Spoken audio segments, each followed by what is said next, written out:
Kunja Bihari.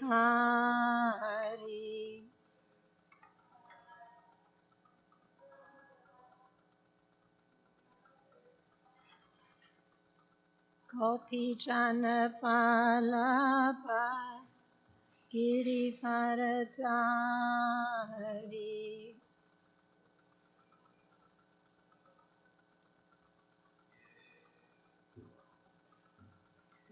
Yasodanandana Prajajana Ranjana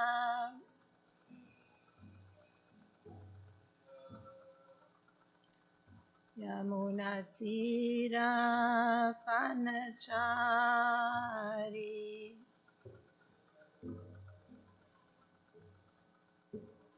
Jaya Radha Madhava Kunja Bihari.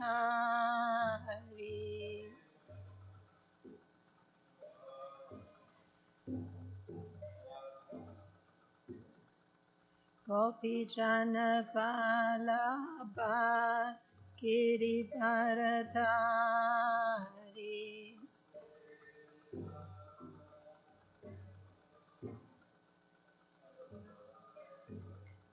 Yasodanandana Prajajana Ranjana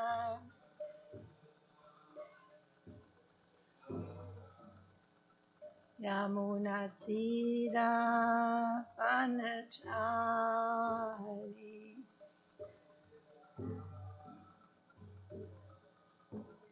Jaya Radha Madhava Kunja Bihari.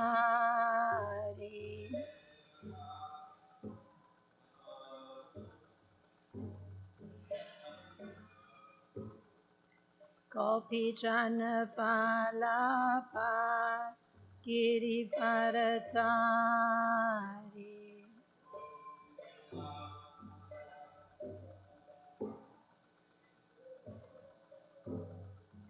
Yasodanandana Prajajana Ranjana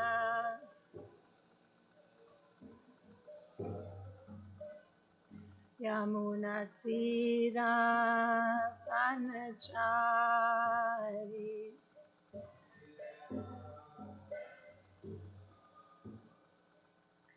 Hare Krishna,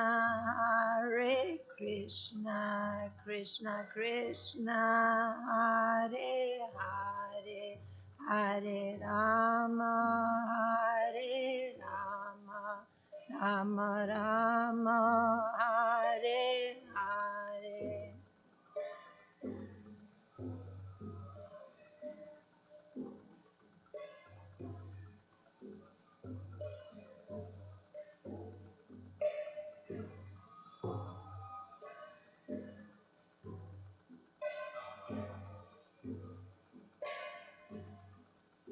Hare Krishna, Krishna Krishna, Hare Hare, Hare Rama, Rama Rama, Hare Hare.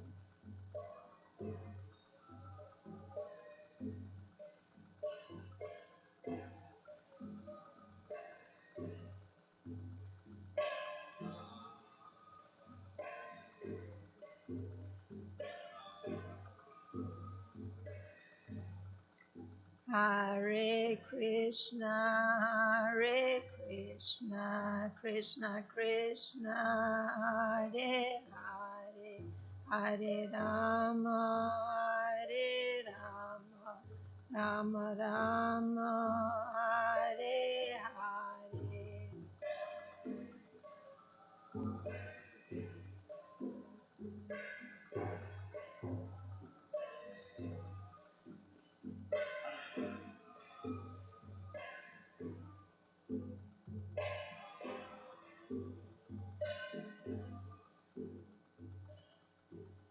Kishore Kishori ki jai, Jagannath Baladev Subhadra Maharani ki jai, Gonitai ki jai, Srila Prabhupada ki jai. Om Namo Bhagavate Vasudevaya.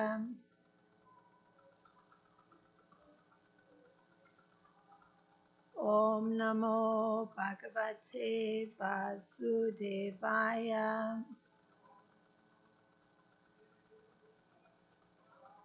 Om Namo Bhagavate Vasudevaya.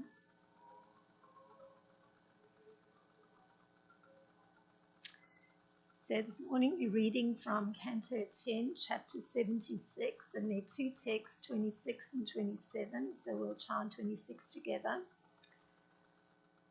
Salva Macho Jumarnama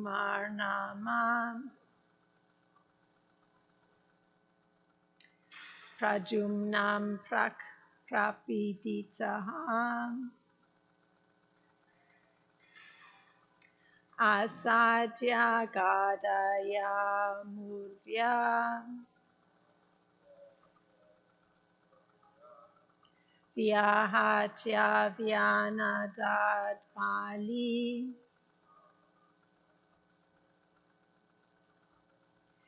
Shalvamatyo Jumanama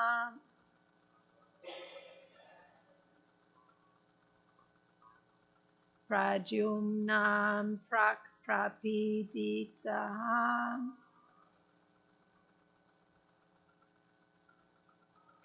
Asadya Gadaya Murvya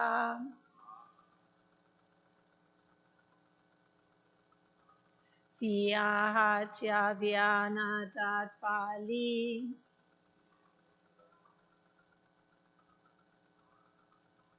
Shalvamatyo Jumanama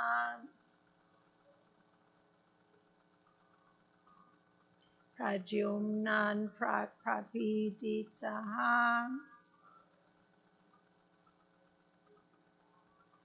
Asadya Gadaya Murvya Vyahatya Vyanadad Pali.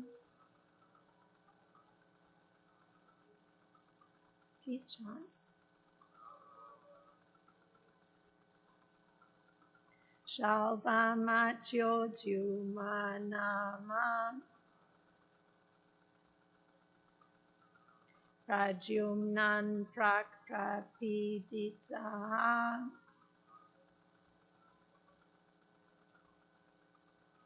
Asadya Gadaya Murvya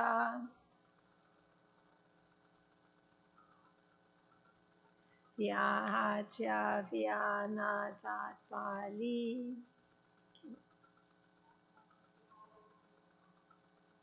Shalvamatyo Jumanama Prajumnan Prak Prapiditaham Asadya Gadaya Murvya Vyahatya Vyanadad Pali.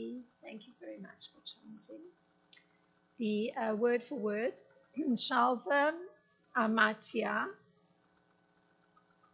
Shalva's minister. Jumannama, named Juman. Prajumnan, Prajumnya.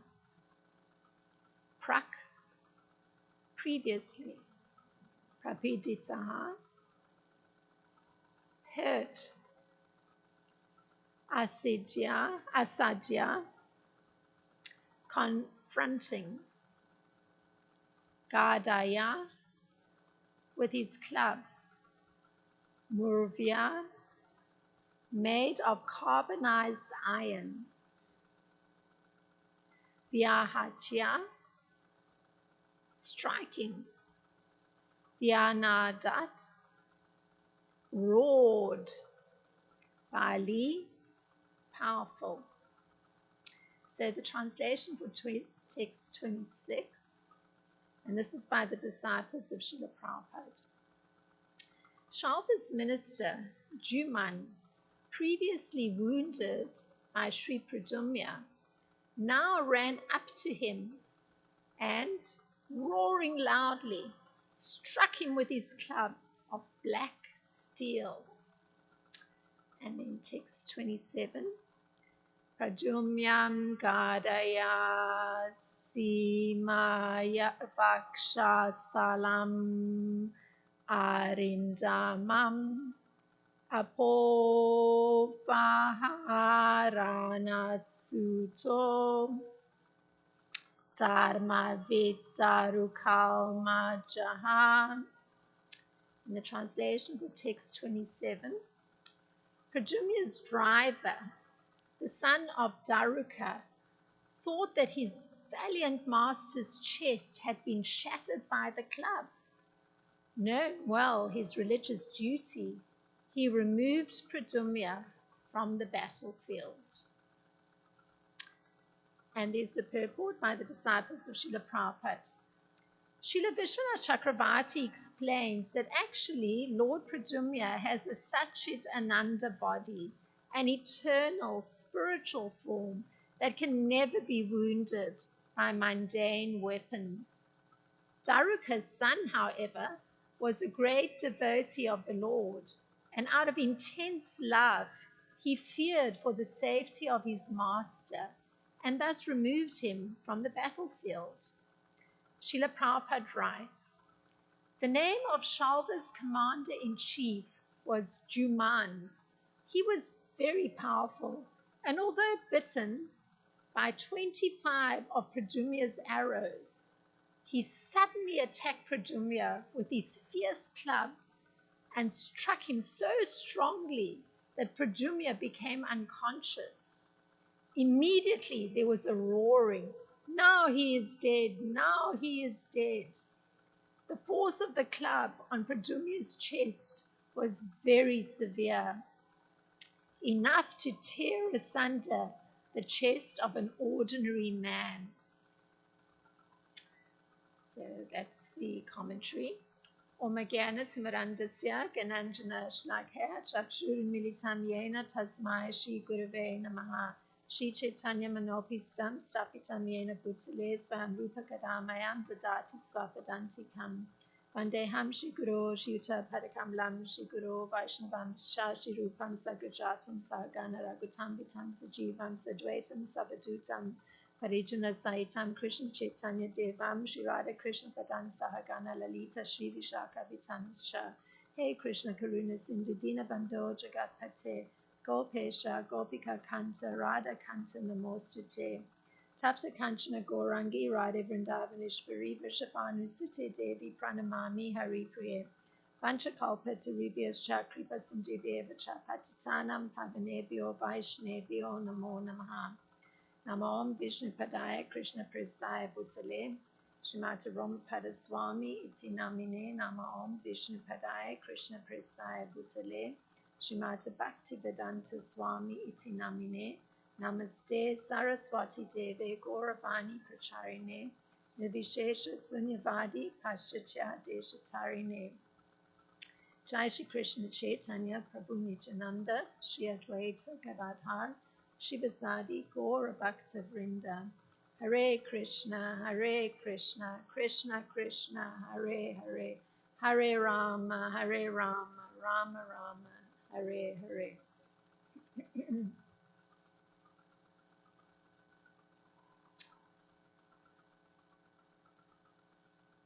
The commentary by Srila Vishwanath Chakravarti Thakur for the first text is present. And this is what he has to say about the first text, and I'll just reread the first text as a refresher. Text 26. Shalva's minister Juman, previously wounded by Sri Pradumya, now ran up to him and roaring loudly struck him with his club of black steel. So Srila Vishwanath Chakravarti Thakur, in his commentary on text 26, he says the following, and these are his words. Having been first struck by a hand weapon of Pradumya, Juman attacked Pradumya with a club made of carbonized iron. That's the commentary. And of course, the word for carbonized iron was murvia. So there was a description given earlier on of Juman. So this is the commander of King Shalva's forces. And the description given of Juman was of him being attacked by Pradumya. So remember, King Shalva's come to the city of Dwarka, and Pradumya is taking the lead to protect the city. And now it's this engagement between the commander-in-chief of King Shalva, who's come to attack Dwarka, and Pradumya. So this was the description given in Srimad Bhagavatam of how Pradumya initially attacked Juman, this commander-in-chief of King Shalva. So this is how the Srimad Bhagavatam describes. Lord Pradumya's arrows all had gold shafts, iron heads, and perfectly smooth joints. With 25 of these, he struck down Shalva's commander-in-chief Juman, and with 100 he struck Shalva himself. Then he pierced Shalva's officers with 1 arrow each, his chariot drivers with 10 arrows each, and his horses and other carriers with 3 arrows each. So that was given in text 18 and 19. So this incredible precision and the usage of, imagine, it's actually gold arrows with these iron heads. And it mentions joints, so I guess the arrows were long, I'm not sure. Or maybe it's the part where the head is joined to the gold, the iron head is joined to the gold. They said it was very smooth. So very, what should one say, very beautifully crafted arrows. So in terms of the type of weapon that was used by Juman, because now we're hearing what Juman is using, his weapon. And his weapon is one of carbonized iron. So we just heard that Pradumya had iron tips on his arrows, but Juman actually has a club that's made of carbonized iron. So a whole club is iron. Imagine how heavy that must be. I mean, anything that's iron, like at home, I have I think it's 3 or 4 implements that are used for dealing with the fire in the grate. So, there's a little sweeper, there's something that stokes the fire, and these are made of iron, and every time I have to lift the whole holder for the 4 pieces, it's pretty heavy. It's very solid. So he's carrying a club made of iron and brandishing it on top of it. So there's a particular treatment that's used so that iron absorbs carbon, and this is done through a heat treatment such that there's a heat-bearing material such as charcoal or carbon monoxide that's used to sort of infuse this carbon into the iron. And the reason for doing this is to make the metal harder and more wear resistant. So this was the particular nature of or the technology behind the club that Juman was holding. It had this carbonized iron, so it was really resistant, I guess, to although iron is so strong, I can't imagine that it's necessary to carbonize it further, but it's said that the reason for doing this is to make it particularly resistant to any kind of wear. And it makes it even harder. So Srila Prabhupada writes this way, just looking at this club that Juman has got, and Srila Prabhupada writes in Krishna, the Supreme Personality of Godhead. He was very powerful, and although bitten by 25 of Pradyumna's arrows, he suddenly attacked Pradyumna with his fierce club. So there's the description of the club, fierce club, and struck him so strongly, imagine being struck by iron and by a warrior, that Pradyumna became unconscious. So that's how Srila Prabhupada describes this particular moment. So I don't know the workings of the body perfectly, but one could imagine that if the chest is struck, it also affects the heart. So that means the blood supply to the head. So he became unconscious. Now, in the case of Pradyumna attacking Juman, so remember, Juman has just had 25 arrows. These iron tips have gone into his body, 25 of them. And now,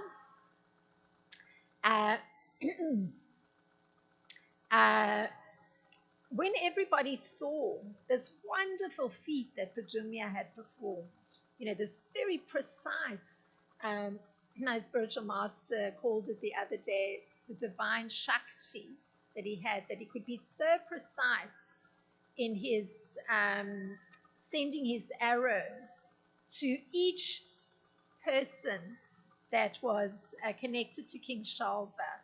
So 25 arrows went to the minister, Juman. 3 arrows to each horse or elephant. 10 arrows for the chariot drivers. So very precise. And when everybody in the battlefield saw this wonderful feat he'd performed, the great fighters on both sides, both on King Shalva's side and on Pradyumna's side, they immediately praised his acts of chivalry, because it was extraordinary. Like in one foul swoop, that he actually had put arrows in everybody on King Shalva's side. So generally, for a Kshatriya king, there has to be this kind of display of chivalry. It's very natural. And usually the chivalry is displayed to a would-be wife. So that the daughter of a Kshatriya, because naturally that would be a potential wife, she's already a daughter of a Kshatriya, she can see the valor of her would-be husband. And one example that's there is Lord Ramachandra, for instance. He displayed such a spirit of chivalry because he's a Kshatriya king. So there's a fantastic description in the Ramayana of Lord Ramachandra displaying chivalry. And this is usually when the Kshatriyas are displaying their chivalry. We just heard about Pradyumna displaying his chivalry with his precise sending out of arrows. But here's another instance in which chivalry is usually seen in the Kshatriya kings. So I'm going to read this fantastic description from the Ramayana of Lord Ramachandra displaying chivalry as a Kshatriya king. Maharaj Janaka, so this is the Kshatriya king whose daughter, Sita, is going to be witnessing the valor of Ram, Lord Ram. So Maharaj Janaka gave the order, and soon 500 strong men were seen pulling the immense bow, which was encased in a chest and mounted upon a vehicle having 8 wheels. So just to get an idea of the huge size of this bow. So we heard about the bows and arrows of Lord Pradyumna, but here's of Lord Ramachandra. He's going to be tackling a bow that 500 men are carrying. It's been carried in a chest on some sort of vehicle that has got 8 wheels, not just a 4-wheel vehicle, it's got 8 wheels. It's that heavy.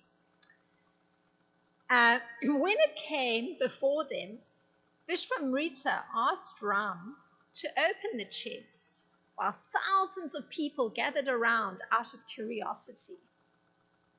As Ram admired the wonderful bow, Maharaj Janaka warned, even great demigods, demons, rakshasas, yakshas, gandharvas, and nagas have failed to bend this mighty bow. How can a mere mortal succeed in stringing it? So, the father of the would-be bride is giving a warning.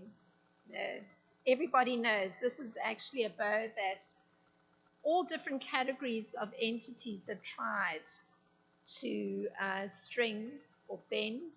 You have to bend it in order to send your arrow. They failed. So he's even asking the question, how can a mere mortal string it? Referring to Lord Ramachandra. Nevertheless, Ram sportingly placed his left hand upon the middle of the bow, and as everyone looked on, he effortlessly lifted it out of the case, a bow that 500 men were carrying. Then, to the great astonishment of everyone, Ram strung the bow in an instant and continued bending it with great force. Suddenly, there was a thunderous cracking sound as the bow snapped in the middle. Actually, the breaking bow sounded like a mountain bursting apart, and it stunned the senses of the people assembled there, making them fall to the ground, with the exception of Vishwamrita, Janaka, Ram, and Lakshman.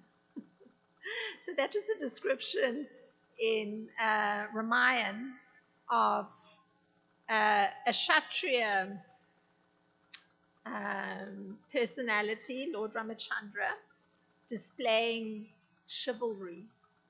It's a very magnificent act that just completely stuns everyone to the extent that they even fall to the ground, because when he's able to bend this bow that in the first place 500 men were carrying, he's able to easily lift it, bend it, and it actually there's this cracking sound that just causes everybody to fall down. It's so intense.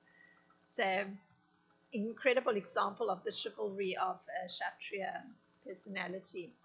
Now, in text 27, Srila Vishwanath points out, and I guess I could read 27 to just refresh. Yes, 27. Pradyumna's driver, the son of Daruka, thought that his valiant master's chest had been shattered by the club. Knowing well his religious duty, he removed Pradyumna from the battlefield. So, in this text, Srila Vishwanath points out that when Pradyumna was attacked by the club made of carbonized iron, that material club of Juman, it could not pierce the spiritual chest of Pradyumna.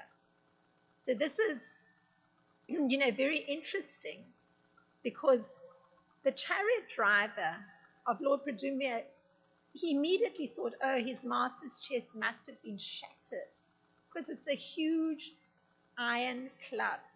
So, and it's struck with great force. But here's Srila Vishwanath Chakravarti Thakur saying that actually that club could not possibly have broken into the chest of Lord Pradyumna. And he calls the chest of Lord Pradyumna a spiritual chest. So Srila Prabhupada, he defines what a spiritual body is. So here's Srila Prabhupada explaining something of a spiritual body. One who is liberated by understanding Krishna, who is fully Krishna conscious, he changes his body and he accepts immediately a spiritual body. As long as he lives, that is also a spiritual body. That is a spiritual body in the sense that the body is engaged in spiritual activities only. So that gives a kind of explanation by Srila Prabhupada what a spiritual body is. A fully Krishna conscious body is a spiritual body, and is only used to do spiritual activities, no other activities. So that was from a lecture at a place called H.G.Krsnarcana that Srila Prabhupada arranged all of this drama of this moment. You know, the arrows of Pradumya flying out, his being struck by the club of Juman. And the reason Krishna's Leela Shakti arranged all of this was to increase the taste or the enthusiasm for fighting. Because that's what you hear about the Kshatriyas. They're very enthusiastic to fight. Any opportunity. So Nectar of Devotion gives an explanation that on account of love and devotional service for the Lord, there is a special valorous enthusiasm. Because we've heard Pradumya has a spiritual body. So we want to know, when he's fighting, how does it all work? So it's actually on account of love and devotional service to his father, Lord Krishna, that he has this special valorous enthusiasm. And this is called chivalry. So this is the chivalry that comes from that mood of devotion to Lord Krishna. It's a special valorous enthusiasm, so not just regular Kshatriya enthusiasm, it's special valorous enthusiasm called chivalry. So there's actually in the Nectar of Devotion a very interesting description of chivalrous activities that can be manifested in the act of fighting, giving charity, showing mercy, and executing religious principles. Because Kshatriyas do all of this. They fight, they give charity, they show mercy, and they execute religious principles. So in the Nectar of Devotion, it's very charming because there's fantastic examples that are given of this showing of chivalrous activity on the part of cowherd boys with Krishna. So by performing chivalrous activities in fighting, one is called Yuddha Veera. So in all chivalrous activities, Krishna is the object. So that's this very important distinction when you're actually just looking at a regular Kshatriya being chivalrous, doing some chivalrous acts, and then when you're actually considering somebody like Pradumya performing Kshatriya activities of fighting with a spiritual body in the mood of love and devotion, Krishna is the object of his activity. So in Nectar of Devotion, there's a statement made that in chivalrous activities, only Krishna's friends can be opponents. Because this is, it's in devotion to him that the fighting is happening. So Krishna's enemies can never be his opponents because they're not on the spiritual plane. They're not doing it in service to Lord Krishna. They're not opposing him in service to him. So the cowherd boys are acting as opponents to Lord Krishna. So it's for this reason that the challenging by Krishna's friends is called devotional service in chivalrous activities. And that's what Lord Pradumya was doing too, devotional service in his chivalrous activities. And in fact, chivalrous activities in the matter of fighting, charity, mercy, and execution of religious rituals are called constitutional because you're performing activities that are coming from the soul level. So the Kshatriya who's performing chivalrous activities, um, and with Krishna as the object, is doing it as part of his constitution. It's truly not only part of his nature, but part of his spiritual nature. So examples are given. So these are very charming examples. I'm going to read them. Super charming. When Stoker Krishna, one of the many friends of Krishna, was fighting with him, meaning Krishna, who was fighting with Krishna, his father chastised him for fighting with Krishna, who was the life and soul of the residents of Vrindavan.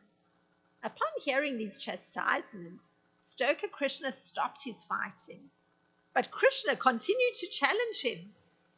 And thus, in order to meet the challenge, Stoker Krishna took his pole and began to display his dexterity by whirling the pole. So very charming. So there's another example of this kind of chivalrous devotional activity of going through mock fighting amongst the cowherd boys in Krishna.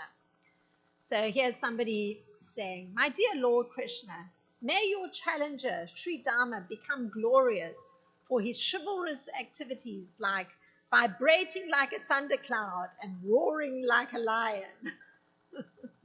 So this was another chivalrous fighting activity. One of the cowherd boys was using his voice to roar like a lion or to sound like a thunderous cloud. And he was being praised for that chivalrous devotional activity.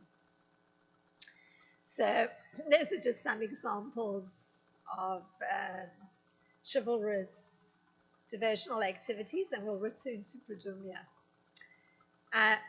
So here's a description. Consequently, his charioteer thought that Pradumya's chest had been shattered. So he took him off the battlefield because he knew the proper course of action. And the words that were used were dharma vit. So that's the charioteer. He's actually also performing his particular religious duty, but on the spiritual plane, because he has devotion for Lord Pradumya. So the charioteer protects the master of the chariot when he is in danger. Now, the charioteer can also be known as adharmavit, not knowing the truth. So you've got an option for a charioteer. Now, this particular charioteer of Pradumya, he did not know that Pradumya had an actual spiritual form that could never be wounded by any mundane weapon. So this ignorance on the part is quite appropriate on the part of the charioteer, since he was the son of Daruka. That's what's described. So Parikshit, Daruka, and Uddhava had intense spiritual love. So they're usually grouped together. Daruka is a chariot driver, but he's grouped together with Uddhava and Parikshit as having intense love for Lord Krishna. And similarly, the son of Daruka had as much affection.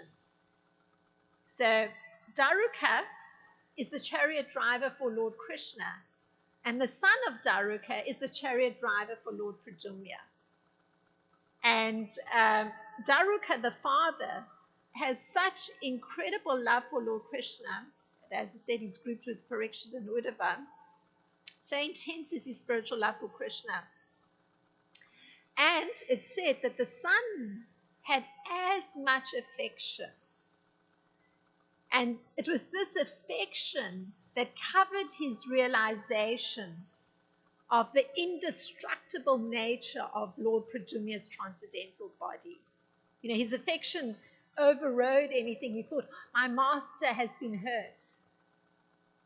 So he forgot that actually his master basically has an indestructible body. Now, fearing for the safety of his master, he hastily removed him from the battlefield. And Srila Bhaktivinoda Thakur, he explained something of this intense spiritual love, because we're hearing so intense was the spiritual love of the charioteer, the son of Daruka, that was the charioteer of Lord Pradyumna, that out of his love for Lord Pradyumna, his intense spiritual love, he forgot about the indestructible nature of Lord Pradyumna's body. So Srila Prabhupada explains something about intense spiritual love, and this is what Srila Bhaktivinoda Thakur says. Rati has the power to surpass everything. Therefore, it is called Samanta. It also has the power to make us forget everything. So there's those two aspects of spiritual love. It can surpass everything, but it can also make us forget everything. So that's what happened to the chariot's driver. He forgot everything, meaning that his master's body is completely indestructible. So there's mention of Daruka, just looking in the Srimad Bhagavatam. This is the father, the chariot driver of Lord Krishna. And here's the description that's given of Daruka, Lord Krishna's chariot driver in action. And this is from the 50th chapter of the 10th canto. When Lord Krishna heads out to battle, and he's heading out to battle Jarasandha. Remember, this is one of the other demoniac kings. So right now, they were all friends. So Shalva, who's coming to attack Dwarka, is having to face opposition from Pradyumna, who's protecting Dwarka. But there was another occasion when his friend Jarasandha was doing the same thing. He was attacking Dwarka, and that time Lord Krishna opposed Jarasandha. So this is a description which is going to include his chariot driver. After Lord Krishna had thus invited his brother, the two Darukas, so both the son and the father were invited by Lord Krishna. Krishna and Balaram, wearing armor and displaying their resplendent weapons, drove out of the city in their chariots. Only a very small contingent of soldiers accompanied them. So that's a description of Krishna going to battle Jarasandha, who had hordes of armies. Because generally the demons were friends with each other. So when one of them went into battle, the others would send their armies to assist. So actually there were hordes of armies that Jarasandha was accompanied with. So here's the Srimad Bhagavatam continuing. As Lord Krishna came out of the city with Daruka at the reins of his chariot, he blew his conch shell, and the enemy soldiers' hearts began to tremble with fear. So that's just to draw attention to the father Daruka driving Lord Krishna's chariot, and something of how he's going right out there to face, or driving the chariot with Lord Krishna, his master, on the chariot to face Jarasandha with hordes of armies, and there's just a teeny army behind Lord Krishna. And then Krishna blows his conch shell, and all the enemy soldiers, their hearts start to tremble with fear. Now, Srila Prabhupada explains regarding the duties of the charioteer, and here we're going to hear. This is how Srila Prabhupada explains the duties. Pradyumna's chariot was being driven by the son of Daruka. According to Vedic military principles, the chariot driver and the hero on the chariot must cooperate during the fighting. As such, since it was the duty of the charioteer to take care of the hero on the chariot during the dangerous and precarious fighting, Daruka had removed Pradyumna from the battlefield. So he was performing his duty. It's completely in line with Vedic principles. But of course, the problem was that he made a mistake. And the mistake he made was due to his intense love for his master. He forgot his master has an indestructible body. And that is in line with having that great spiritual love. It can also cause one to forget everything. And that's what happened to Daruka's son, the charioteer for Lord Pradyumna. So this is as much as I could extract from these two verses. If there's something that comes to mind that could expand our discussion, please feel free. Good morning. We've just come to the end of our Bhagavatam class.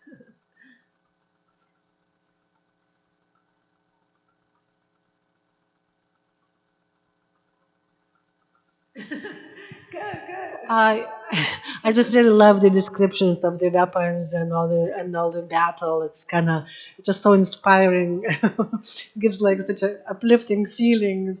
I mean, I don't know. I don't know enough to ask questions. I just wanted to say how I appreciate how much I That's appreciate. fantastic. Thank you very much for giving feedback that it created a feeling of upliftment. It's wonderful. Yeah, my spiritual master was saying the other day that because he's dealing with lots of communities, because he's traveling extensively, what he finds is that all the children get wildly excited when the battle scenes are being described. So you may not be a child, but it's lovely to hear that you felt equally excited. Yeah. Yeah, it's actually very magnificent. I mean, that's why this discussion on chivalry, it's so impressive, the particular acts performed by the Kshatriyas, that, one starts wanting to cheer for them. So yes, it is very wonderful. Thank you.